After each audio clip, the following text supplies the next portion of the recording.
you could almost really open up the Bible anywhere and find some practical application and some practical help. There's even crazy verses in there, but with a little tweaking and twisting, you can make something good come out of them. And so today in Exodus chapter 18, it's kind of interesting. I was just going to skip right over it and go to Exodus 19 because I love how God's heart is unfolded in Exodus 19. And Exodus 18 sounds a little bit like a business meeting to me. It sounds a little bit like, they're just kind of ironing out some issues and then getting back to the good stuff. But the reality of it is these things are put in the Bible for our help and for our comfort. And as I kind of just started to read and go over and let it kind of, stew in my mind and heart a little bit, I start to see that, God put this in here for a reason, and there's a reason why this is in here. And so we have this huge journey out of Egypt, where you've probably heard the story of Pharaoh, and in the beginning of the book of Exodus, you have Moses. Some of you might know him better as Charlton Heston or Charles Heston. I don't know his name. I never watched it, but Charlton Heston, the Ten Commandments guy. But God is working through Moses to deliver his people out of the bondage that they're experiencing in the land of Egypt.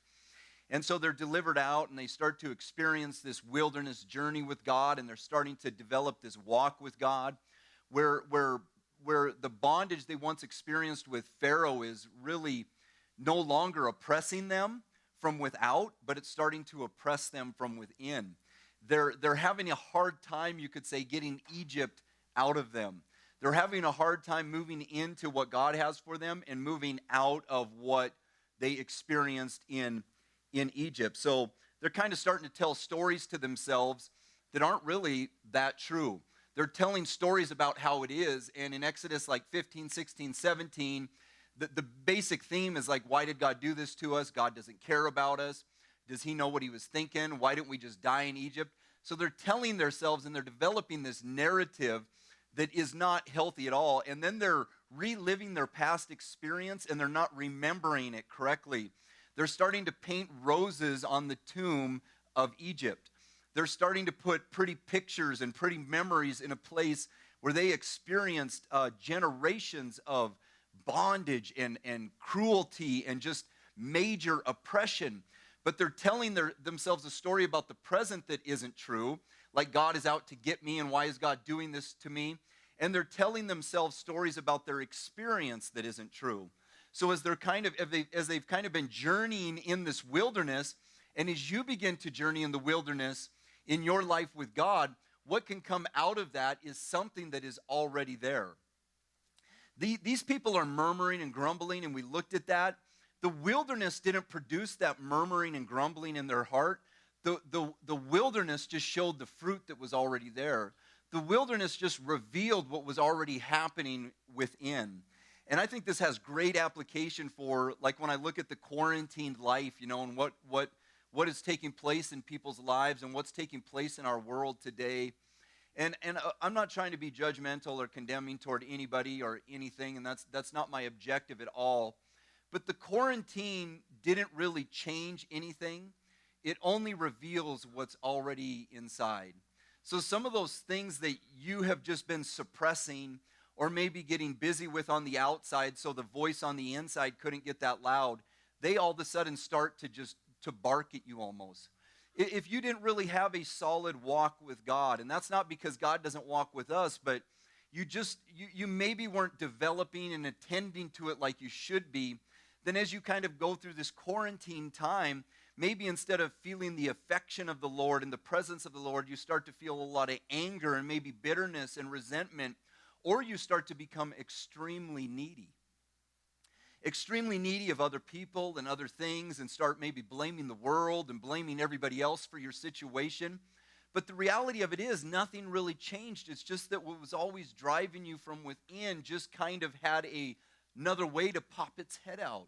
So if your relationship with God is sweet, and I'm not talking about a problem-free life, because that's not what Christianity is. Christianity isn't about solving all your problems. It's about a process in life, and we come in brokenness, and we come in all our imperfection, and we come in all our hurt, and we come in all our pain, and we walk with Jesus. He doesn't take away the sorrow, but he does give us joy in the sorrow.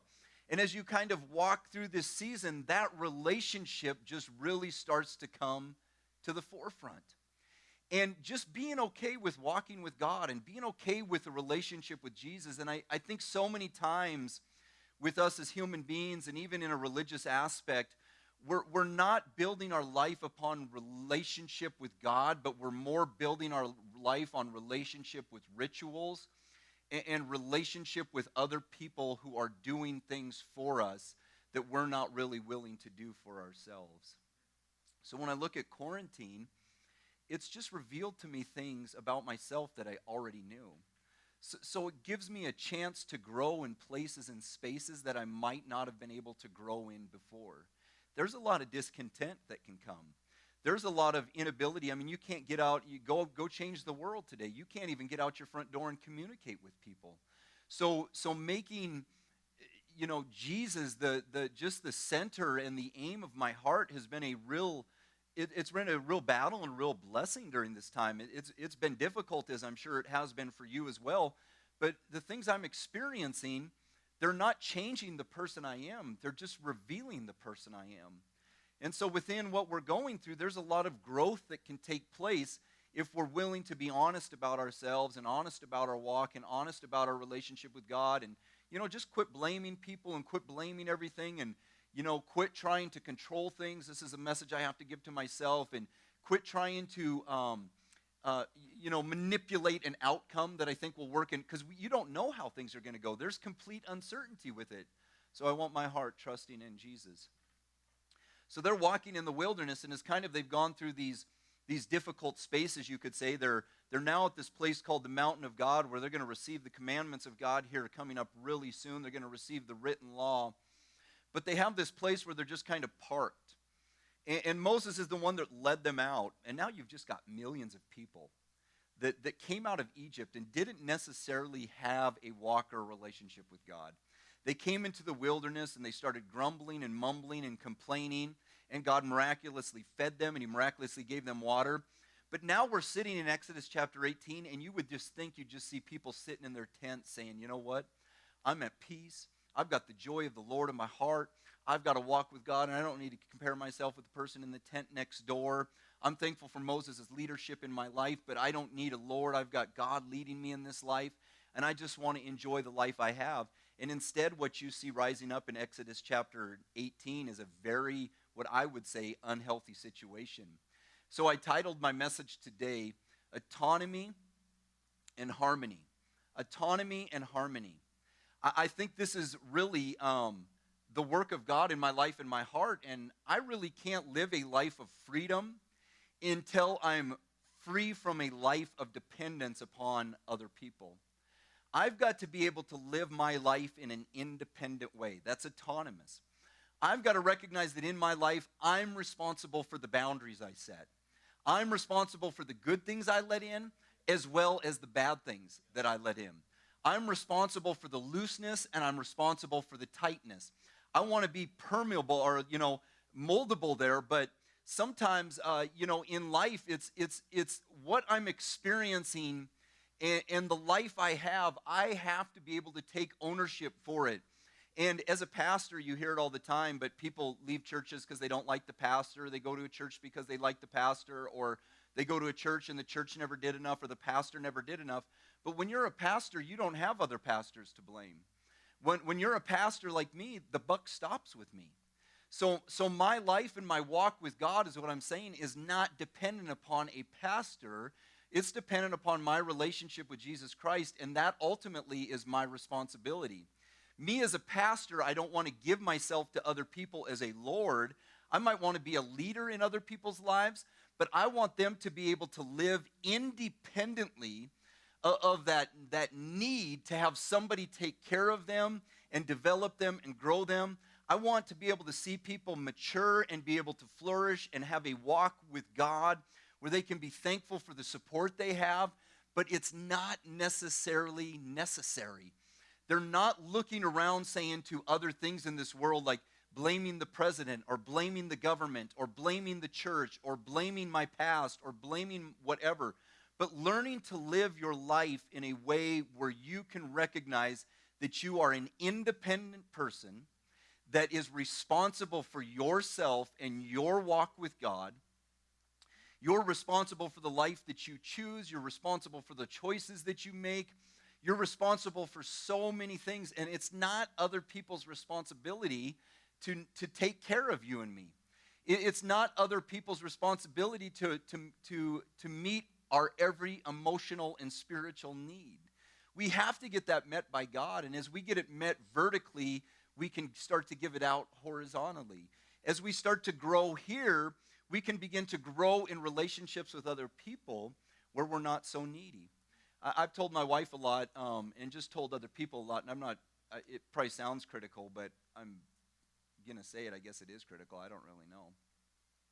But church is supposed to be about people growing in a relationship with Christ. It's supposed to be about people coming to know Christ. It's about people coming to walk with Christ. But sometimes in church culture and church atmospheres, it becomes some of the most neediest, it becomes one of the most neediest places in the world.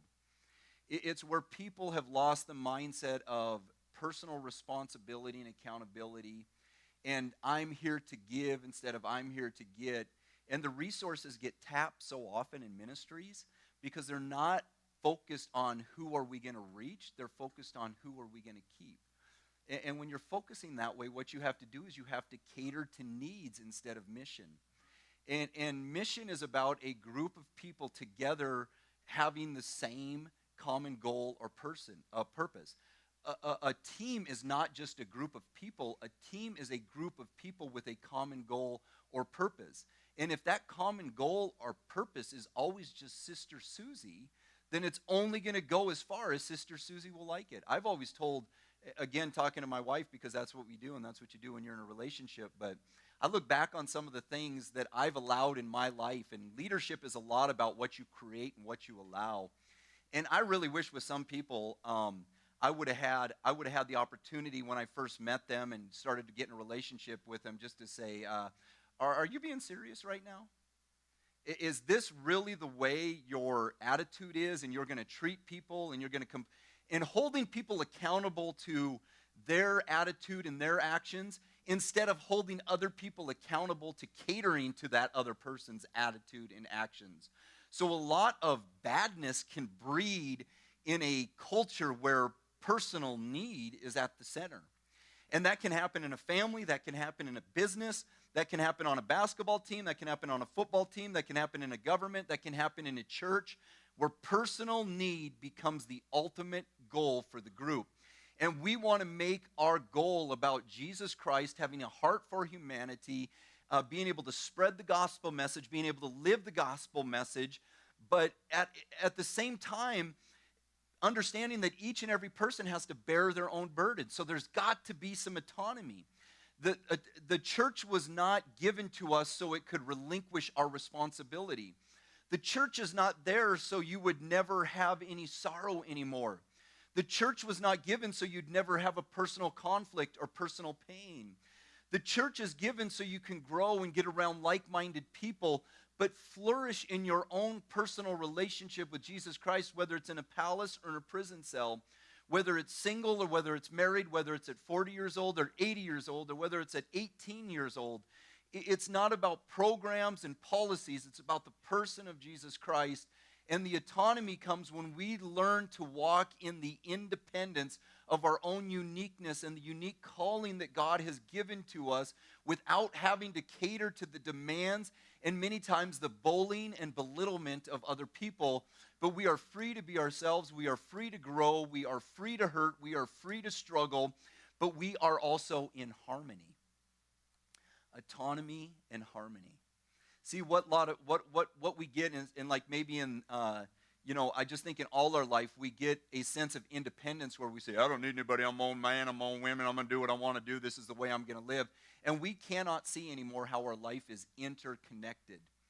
So we are independent, but we want to remain interdependent. We don't want to live codependent or dependent upon other people, but I want to be independent and interdependent. Which makes me realize that there is a need for community, but that community has to have harmony.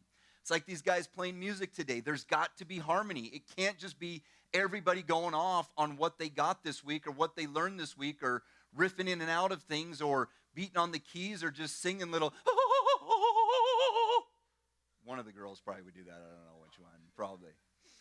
Just going off and doing little runs here and there. Nobody shifts their focus to Jesus when that happens. Everybody just shifts their focus and says, what's that person doing? What's going on there? You've got to live your life where you recognize you're independent, but there's got to be harmony. And the unity is something that you have to work to keep. So I want to be independent, but I'm also interdependent, where I get to help other people and other people help me. But I don't want to be dependent, like I need other people to grow, and I don't want to be codependent, like they need me to grow. Codependency says, I'm responsible for the choices that other people make. I'm responsible to quit that person, get that person to quit doing that. I'm responsible for my children's blank. I'm responsible for my husband's blank. I'm responsible for my wife's blank. I'm responsible for my friends. Anything, you can fill in the gap there. You are not responsible for that other person. And when we live codependent lives, we are enabling that person, and we are, in effect, just teaching them to be like a little immature baby almost. I think of it a lot like it's somebody that has a child that does math, and they don't want them doing math because they see all the destruction it causes. But when the child needs money, they go to mommy, and then mommy gives them money for meth. So mommy's really enabling that behavior to continue, because if they didn't have any money, they'd eventually just hit a bottom place where they've got to do something different. And I think it hurts us to see other people hurting, but we want to see growth in other people's lives that is healthy. And sometimes healthy growth takes place when people see that there's nobody there for them but God. And there's nobody there for them but Christ. And we're like, oh, I can't imagine that with my kids, but, because I think I want daddy to always be there. But what if they found that presence in their life? What if their hardship brought the blessing of that beauty? What if their brokenness gave me the same gift the same gift that it gave me, which was a relationship with God, a peace that passes all understanding, a comfort in the midst of life's storms, and being able to live my life in this world from a place of love and acceptance, and you could say almost harmony with the Father, to be able to live a life that can be okay being alone because you're never alone. Because his presence is before you, behind you, around you, within you. He is here with you now. So in life, you want to be independent, but you don't want to be isolated. And when you become isolated, you're missing the mark for what God created us to be in our independence, because it was Adam and Eve. It was community. It was two independent people sharing in the harmony of a loving relationship with God and with one another. And I think so often our independence, and early on in my life, my independence was just a method or a mode of my own rebellion. And I was isolating myself. I wasn't living up to my true purpose and potential, and I wasn't helping people like I should have been. So in Exodus chapter 18 and verse 13, this story goes on where Moses is they're in this wilderness, they're parked here, and Moses' father-in-law comes to visit him. And then it says this: the next day Moses sat to judge the people, and the people stood around Moses from morning till evening. Boy, you talk about a bad start right there. And I'm telling you what, that's the way it works. For me, when I look at my growth, it stopped with somebody being over me. Not somebody being over me to teach me and grow me, but somebody being over me to define me and tell me where my growth begins and where my growth ends. It was about someone being over me, and I'm not being critical, I'm just saying it. It wasn't about this is what your transformation should look like, but this is what it's going to look like when you conform to what we think you should be and who we think you should be. What do we have here? We have Moses sitting down to judge. We have law over people. We have people right away in the wilderness. What are they doing? They are living for validation. They need somebody to validate their walk with God. They need somebody to validate their experience. They need to find acceptance in somebody or something that is greater than themselves so they can know that they're doing okay. and they put all the control in Moses' hands. They gave all the control to Moses, saying to Moses, you tell me how to live, and you tell me how I'm supposed to be. When I make Moses happy, then I'm validated. When I do what Moses wants me to do, then I'm accepted. And I have found that stride in my Christian life more times than I'd ever care to admit. That means it doesn't matter how I'm living and what I'm doing and what's going on in my heart, as long as the leader is happy with what I look like, nothing else matters. So they were listening to Moses and doing what Moses was telling them to do, and they were already living their life in a dependent way upon somebody that was designed to be a leader and not a lord. Somebody that was designed to be an individual and not an identity. Somebody that was given to be a model, not the end game. It's an example. And right away, they look at Moses and they say, okay, you tell me how to be. And Moses says to the people, okay, there's dependence and codependent there. There's Moses taking on the responsibility of every person's walk with God, and there's people not taking any responsibility for their walk with God. All the buck is put on it's passed to Moses, where it's like, my life's falling apart. It's not my fault. It's Moses' fault. You told me to do this. Why is this happening? Why did my wife lie to me? Why did my kids do that? Why? It's not, it's all Moses' fault. So now we have law leading people. And when you're under the love of Jesus Christ and you're walking in the fullness of that blessing and that relationship, what you have is not law leading you, but you have love leading you. And what law is going to do is, get this, is it says the people stood around from morning to evening. When you're living under the law, you can't go anywhere and you can't do anything, because you can only go as far as the Lord will let you, the Lord that is leading you. You can only go as far as someone else's word will allow you. So you have a choice in your life. You can comply and you can conform, or you can just step out by faith and take a risk and let God transform you and choose the own unique path that God has placed you on to be independent and spirit-filled, yet at the same way interconnected and harmonious with God's people and the people in your world. When you find yourself in life just standing around, and maybe that's your position in the quarantine today, you have taken zero responsibility over the course of 5 or 6 weeks for any of your self-care, because none of this can be your fault. So you're looking for someone that said something or someone that did something. You're trying to blame where you are on somebody else. You stand around. You can't go forward because you don't know how to go forward. You don't know how to grow. You don't know how to change because you're not experiencing the pain and the blessing that comes with taking risks. You're not experiencing the pain and the blessing that comes with taking a look into your own heart. You want to just put yourself on the shelf and see somebody else that is going to give you what you want, which is a perfect life with no problems.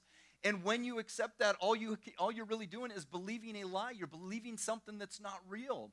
So when you have the love of Christ leading you in your life, you are going to come to crossroads in your life where you see that other people are trying to be a Moses. They are trying to law you into lordship, and you just stand. You can't go. You can't move.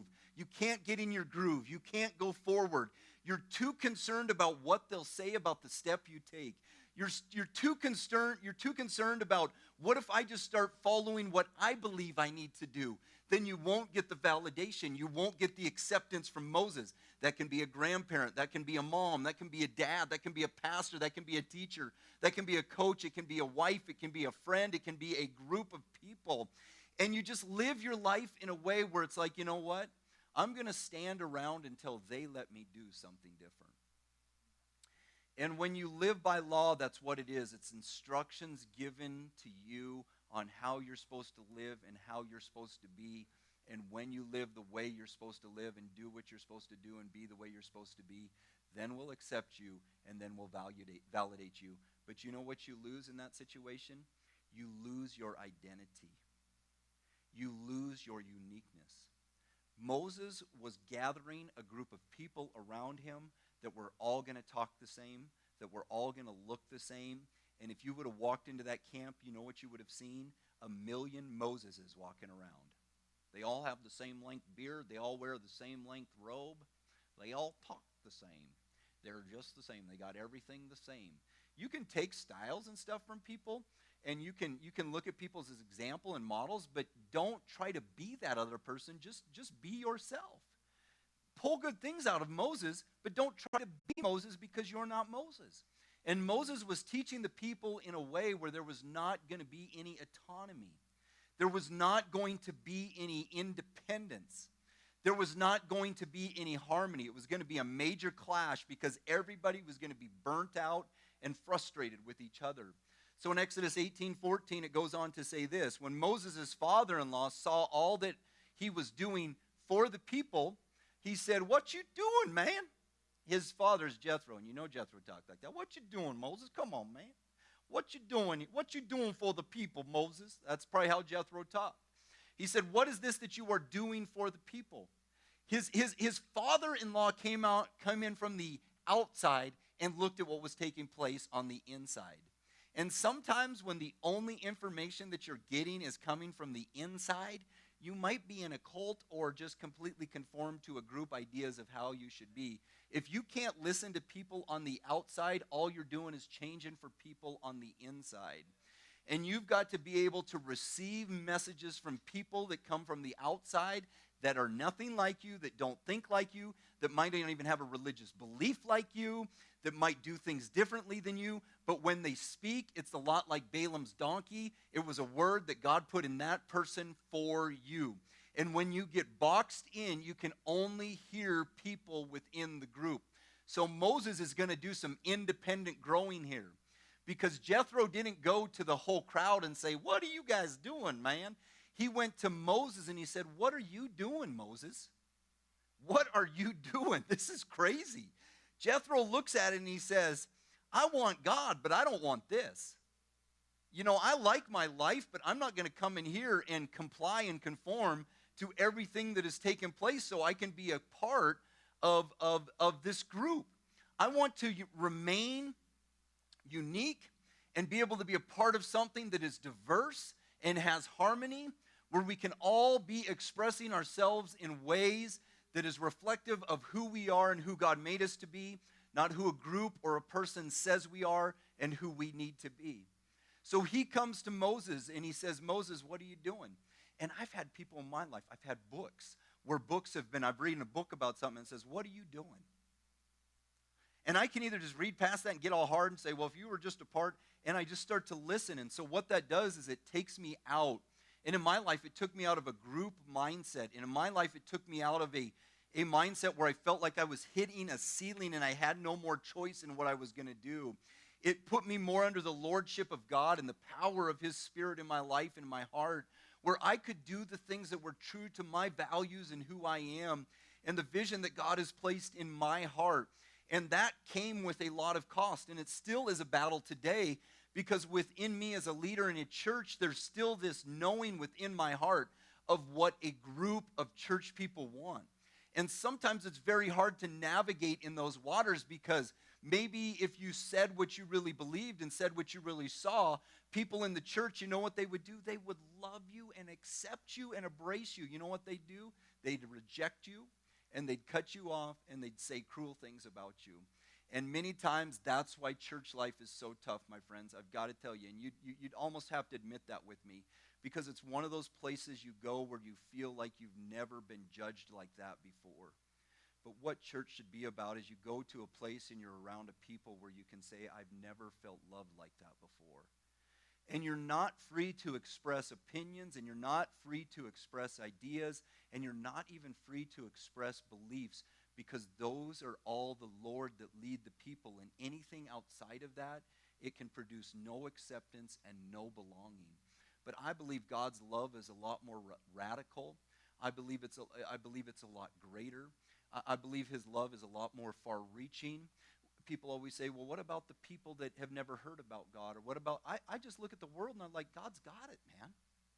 I don't have to sit here and explain God to people because I already know his nature, that he is a good and loving and gracious and kind God.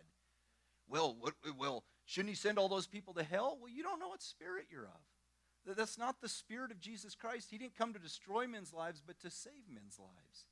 He didn't come to condemn, he came to save. He didn't come to judge, he came to save. And when your ministry is a ministry of judgment, condemnation, and hellfire, that is not reflective of the heart of Jesus. And I've got to be honest, as a human being and as a Christian, that is not something in my life that I'm in any way, shape, or form attracted to. And you say, well, you're just going to have to answer to God for that. Well, I don't think I could ever answer to a God that is like that. Sometimes people's idea of God is where it stops, but they don't let anything else other than their reality become the reality of who God is. There's nobody that hasn't figured out. There's nobody that knows all his ways. We can know things about him and we can know his heart, but when it comes down to it, at the end of the day, you're accountable to God. I'm accountable to God. I'm responsible for myself. You're responsible for yourself. And when it comes to the end of the thing, it's not you and me standing before God. It's just you. You're responsible for you. And it's your walk with your God. And so many times we're getting people and things and ideas and beliefs and political and cultural and all these things that get in the way and just cram that pipeline, man, where your relationship with God is you don't even know if you're walking with God anymore, or just ideas and philosophies and things that you've adopted along the way. If you found God at 22 years old and he's the same today and you're 52 years old, do you think God is really like that? Do you think you can figure him out at 22 and nothing about him changes? Don't you think that every step of the way, all along the way, like I said, life is a process and you're going to be growing and changing. And if you're going to be growing and changing, you need grace. And if other people are going to be allowed to grow and change, they need grace and they need God. And so many times we play God in other people's lives and we are not God. You are just an instrument. You are a channel. You are a vessel. You are someone that can display the glory and the blessing and the love of God. But all too often we step in there and we tell other people, you can't have a relationship with God without believing what I say or needing me. What you doing, Moses? And he said this to him in Exodus 8:14 as it goes on. He says, why do you sit here alone? And it is a lonely place. And all the people stand around you from morning till evening. All the people stand around you from morning till evening. Next slide, Aaliyah. All the people stand around you from morning to evening. So when you're stuck in that situation where you've relinquished your independence, you're really being ministered to people you're being ministered to by people that are, when it comes down to it, they're very, very alone.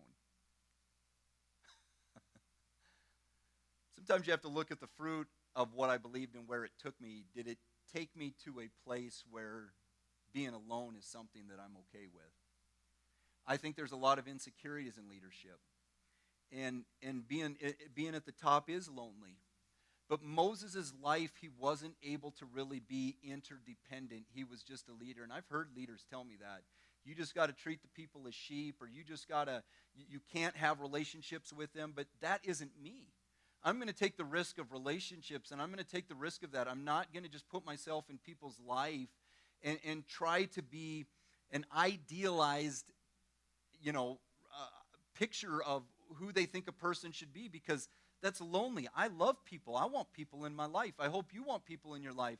But Moses was alone. He didn't have the communion. He didn't have the fellowship. He didn't have the company. And the people were going and growing nowhere. They were just standing around 24/7. Exodus 18:15 goes on to say this. And Moses said to his father-in-law, because the people come to me to inquire of God.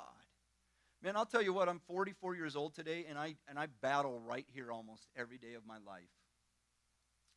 It's where my life ends and another person's begins.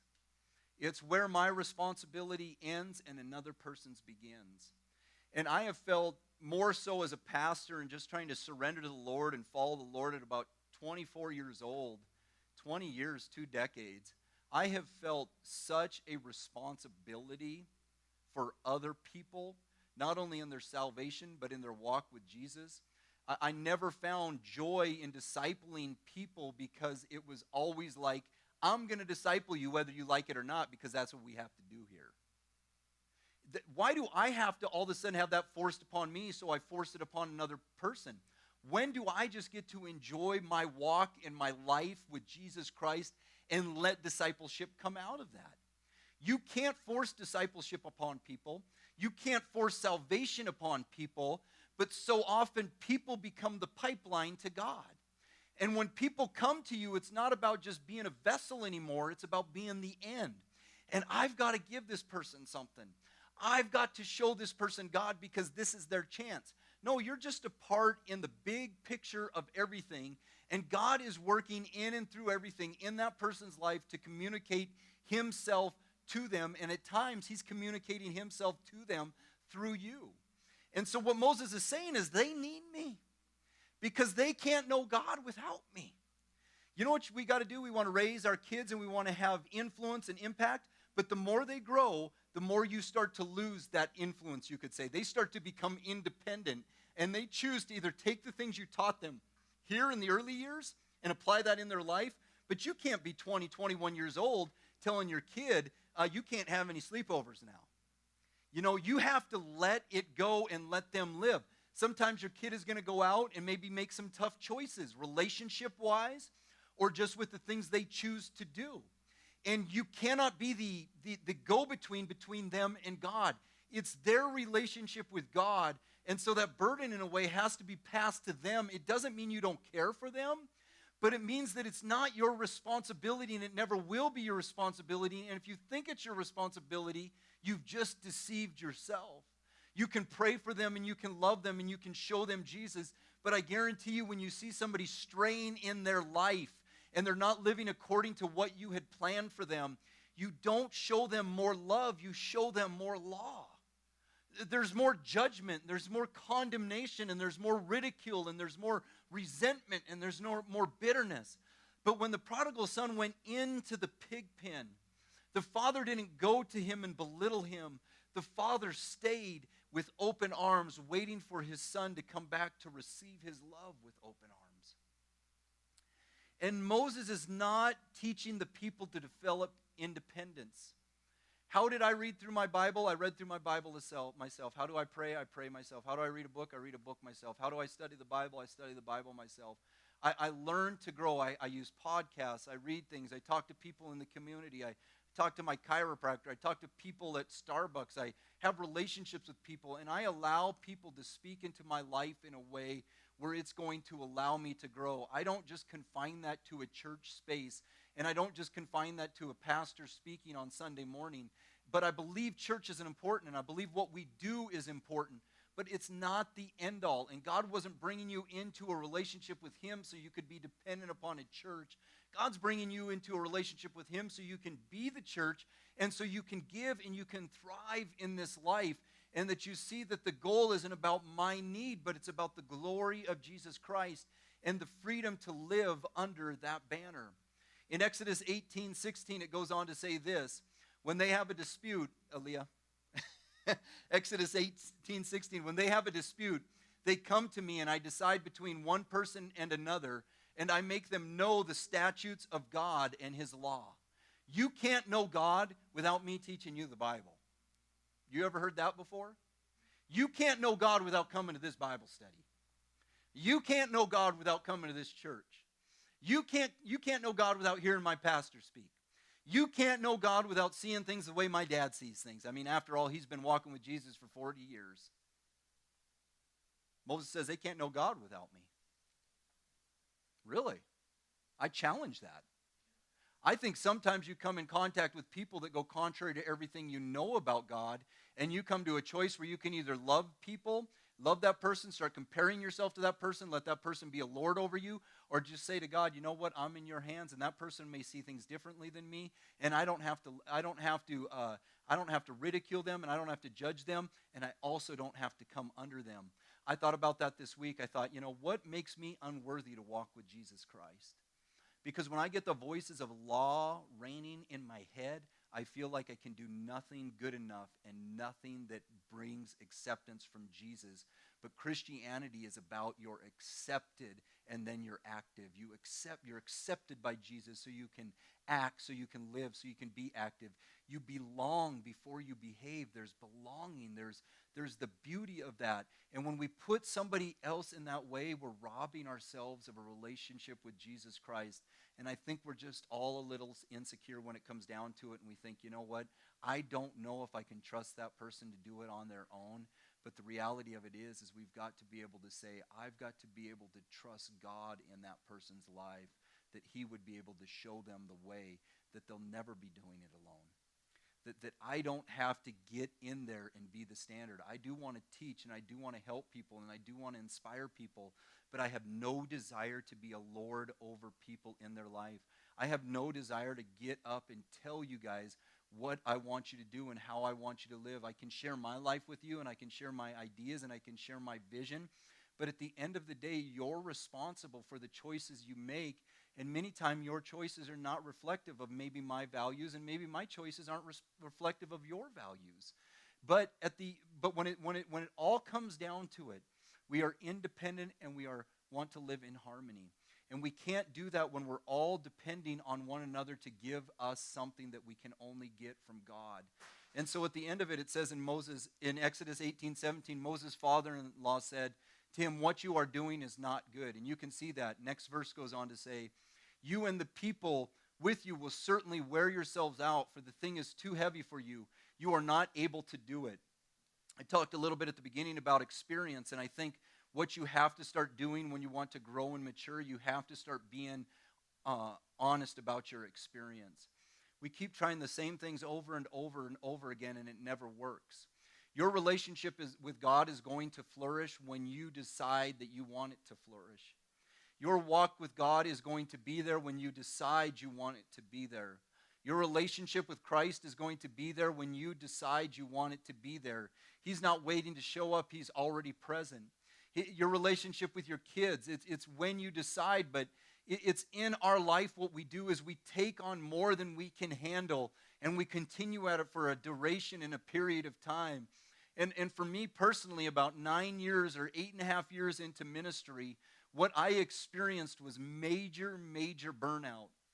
And I preached this years ago, but I preached it a completely different way. But today, when I look at it, what happened is I wore myself out. And I couldn't bear it, but you know what? The people couldn't bear it either. At the end of my ministry, in those years, I remember, and I don't need to go back into that, but I'm honest about looking into my experience, and I can see at the end of it, all I was very frustrated with myself and angry with people, because you couldn't get people to live up to the standard that you had set. And when I kind of just chose to walk and go my way, I guess you could say, and walk away from some of the choices I had made, one of the hardest realities that I had to face is that I could no longer make something appear in people's lives that was not there. My preaching and my leading and everything, it was people were now going to have a chance to show what was already and always in their heart. And now people were free to walk with God or not walk with God. And I had to let people go and quit chasing people down and understand that it could have cost me my ministry. It could have cost me everything. But I could not continue in that manner for any longer because I was absolutely wore out. And when you face burnout, you don't recover by going to a retreat for a week. Burnout takes years to get back to where you're 100%, because you have to relearn how to live right. You have to unplug to the things that you were plugged into, and you have to start practicing good self-care and also understand that people are just responsible for people and that you want to love them and help them, but you can't change them, and you can only do so much and you can only be so much in other people's lives. But we're all responsible for one another, and you can't give people a walk with God. You want people to have and receive a walk with God. And Moses is so important, because at the beginning of your business, at the beginning of whatever you're doing, your walk or anything, you have to look at yourself and say, is this something that I can sustain for 45 years? Can my kid live under this? Exodus 18:22, it goes on to say this. So Moses' father-in-law gives him some advice, and then he says to him, every great matter they shall bring to you, but any small matter they shall decide themselves. Look at that, man. When Moses' father-in-law talked to him, he said, what you're doing isn't good, Moses. And sometimes we could just say, you want to bet? I'm serving God. What are you doing? Who are you to talk to me? Who are you to say that? My family's doing fine. It's like, well, the way you talk to your wife, I don't think that's how Jesus would talk to a wife if he had one. Your kids look like they're afraid of you. There's no joy in your life. There's no joy in your heart. I mean, things like that we can't see, or your life is self-destructing. What you're doing isn't good. It can be a parent. It can be a friend that just says, I care about you enough to tell you that what I think you're doing isn't good. It's not good for you. It's not good for your family. It hasn't been good for your life. It's not working. And Moses had to look at his heart and say, you know what, Jethro? You're right. Maybe that's what I want to do. Maybe I want 2 million followers on Twitter. But right now, maybe what I need to do is follow the Lord independently so I can have better harmony with people where I'm not a Lord over their life and I'm not being responsive to everything that is happening in their life, but I can let them live their life in a way where they just learn to get over the bumps and the pebbles in the road. There's some leaders that you find in your life that what they do is they want to put out every little fire that burns. But you get good leadership in your life and people in your life that love you, what they're going to do is they're going to let the little fires burn. They're not going to be over you, dominating and domineering over every little thing. They have to let it burn, and they have to let you figure it out yourself. To develop independence, you cannot live dependently upon what other people are doing or saying. You have to learn to take the bumps and the lumps and the punches as they come and roll through it and go forward. If you fall apart, then you have to look at yourself and say, what do I have to do differently? Because what I'm doing isn't good and what I'm doing isn't working. But you know what? I can go to people for the big things that are going to give me help, but I can't bring everything in my life to someone else. That's not the way it was intended to be, because that way is actually harder. And Moses' father-in-law said, it will be easier for you. Do you know that a life of self-care, good self-care, where you're learning to take care of your walk and you're learning to watch your walk and you're learning to watch your heart, you're going to be a lot less judgmental toward other people. The burden that you feel upon yourself isn't going to be like, oh man, the world is on my shoulders and my kid did this and this happened and this happened and this happened. You're going to be able to live your life in the freedom and the reality of that happens in everybody's life, in everybody's world. And listen, it's part of life. But it's going to be a lot easier for you when you're able to take your hands off the thing and focus on your walk with God. What am I supposed to do for this person? People ask me that all the time, and all I say to them is you just need to love them right where they are. Don't try to fix their life. Just listen to them. People will never, ever follow you until they understand that you understand where they're coming from. They'll never follow you until they understand that you understand them. Leaders never become leaders without listening first. Good leaders are good listeners. Some of you maybe see a counselor, some of you talk to, and you'll say to them, you're the best counselor I ever had, and they say, all I do is listen. My dad counsels people all the time. He's not a counselor, but he says, man, your dad. People always tell me, man, your dad. My dad is just a good listener. He listens with people. He cries with people, and they say, man, Jim, thank you so much for that. That helped me so much. And my dad's like, I didn't say anything. I just let you talk and listen to you and loved you. And it is a lot easier. It's hard when we take the world on our shoulders. It's hard when we take the future on our shoulders. It's hard when we take every decision upon our shoulders. And listen, I'm not talking to you like I've got victory over this stuff, because I fear for some of the things that could happen to my kids. I fear for the things that could happen in my life, but I cannot let those things dictate where I'm directing my heart. I can't go out in the world and start to try to control those things, because that is a burden that nobody can bear. This quarantine and coronavirus, I have no control over it. My only thing that I can control right now is my walk with God, the choices that I make, and what I'm doing in my personal life in response to what the world is happening in the world around me. And I choose to look for the good. I choose to love people. I choose to continue. I choose to continue growing. I choose to not take an attitude of Chicken Little, the sky is falling. I choose to peek in every once in a while with the news, but not that much at all, man. because, little things might change, but all the time it's just like I'm freaked out, man. I just be still and know that I am God, and let the Lord minister to me. I want my life to be easier. And Jesus said, come to me, all you labor and are heavy laden, I'll give you rest. My yoke is easy and my burden is light. And a lot of times I'm walking with the Lord and ministering and doing my life, and I'm like, there is no way this is easy and there's no way this is light. But in my mind, it feels like this is what serving Jesus should be. And it's just torture, man. So that's not following me. That's Jason being for Jesus what he thinks he needs to be. Relax. Let me be God. You enjoy me. Let me do the work in you. Let me do the work through you. In Exodus 18:23, it ends with this and says this, and they will bear the burden with you. Paul says it in Galatians 6, bear one another's burdens and so fulfill the law of Christ. Love one another. Help one another. Your friend comes to you and says, I just lost my mom and I don't know what to do with it. And you say to her, well, if you had a walk with Jesus Christ, you'd know what to do. I'd rather have you be independent. That's not what that's about. It's about being able to be with people in their sorrow, be with people in their struggle, be with people in their pain, but recognize that you're not necessarily responsible for her sadness and her sorrow or even changing that, but you are responsible to be there and love that person and be with them in their sorrow and in their suffering and in their struggle. Is that God wants to develop us as individual people, like Paul said, bear one another's burdens, so fulfill the law of Christ. But he said, every man shall bear his own burden. That we're living life where we don't put our burden upon other people, but we're all bearing burdens together. We're living life together. We are autonomous, but we want to be able to live in harmony. And you can't live in harmony when the world owes you something and people owe you something and everybody's selling you short and every need you have somebody else has to fulfill. You can't live in harmony with other people when you're demanding things from them. You've got to recognize your burden.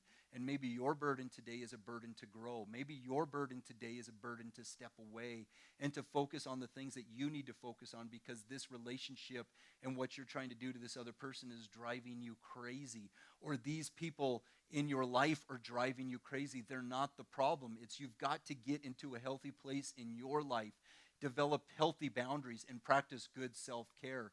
Because when you're letting that stuff in, it's like you go into the world and you just let everybody puke on you, dump their sewage on you, and it's not healthy. So you've got to be able to say, that's your burden. I'm sorry about that. That's your burden. I'm sorry for what you're experiencing, but that's not my fault. You're miserable every day of your life. That's not my fault. I want to have joy.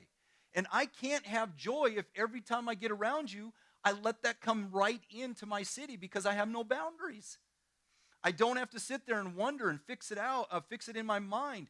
It's we're going to bear the burdens together, but ultimately you have to bear the burden yourself, and you can't be in harmony with people when you become a burden yourself. Now, I'm not telling you to go off yourself. People, I'm just such a burden in this life. No, you're not. Things can change. But we're just trying to shift blame and not accept responsibility.